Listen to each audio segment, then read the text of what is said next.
Assalamualaikum warahmatullahi wabarakatuh. Perkenalkan, nama saya Salwa Salsabila, nomor urut absen 28 dari kelas Indralaya. Di sini, saya akan mengomentari materi yang mengenai Pancasila sebagai sistem filsafat. Pancasila sebagai filsafat mengandung sebuah pandangan, konsep-konsep kebenaran, dan cara berpikir yang menjadikan Pancasila sebagai ideologi nasional bangsa Indonesia. Pancasila memiliki fungsi dasar negara bagi suatu negara yang sesungguhnya ditujukan bukan hanya untuk bangsa Indonesia, namun juga pada kehidupan manusia secara menyeluruh. Di dalam Pancasila, terdiri dari 5 sila yang pada hakikatnya merupakan sebuah sistem filsafat.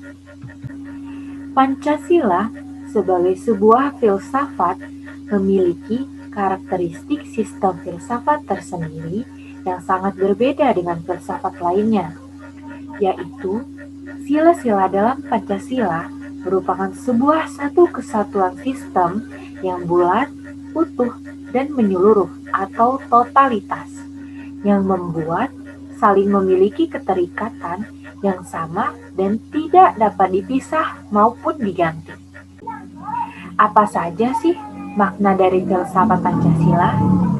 Yang pertama, agar dapat diberikan pertanggungjawaban rasional dan berdasar mengenai sila-sila dalam Pancasila sebagai prinsip-prinsip politik. Yang kedua, agar dapat dijabarkan lebih lanjut, sehingga menjadi operasional dalam bidang-bidang yang menyangkut hidup bernegara.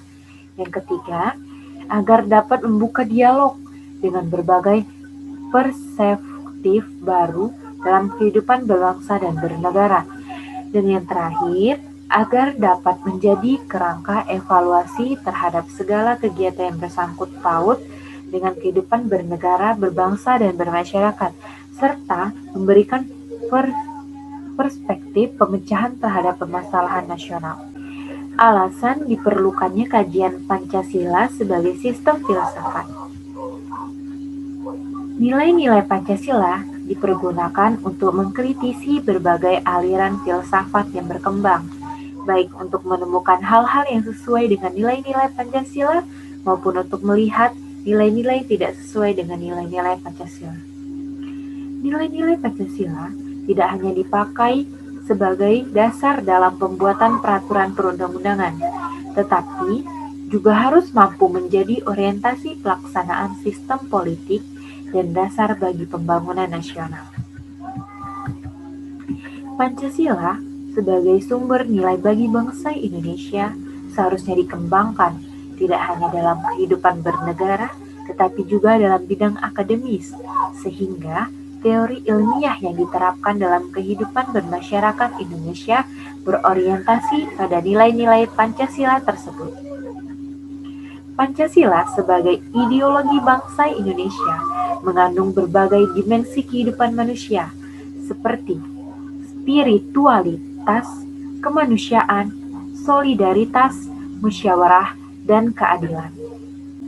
Mengapa sih pengembangan Pancasila sebagai sistem filsafat itu penting?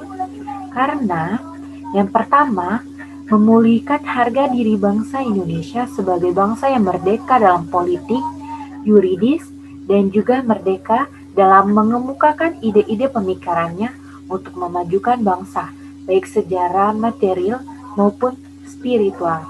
Yang kedua, membangun alam pemikiran yang berakar dari nilai-nilai budaya bangsa Indonesia sendiri, sehingga mampu dalam menghadapi berbagai ideologi dunia.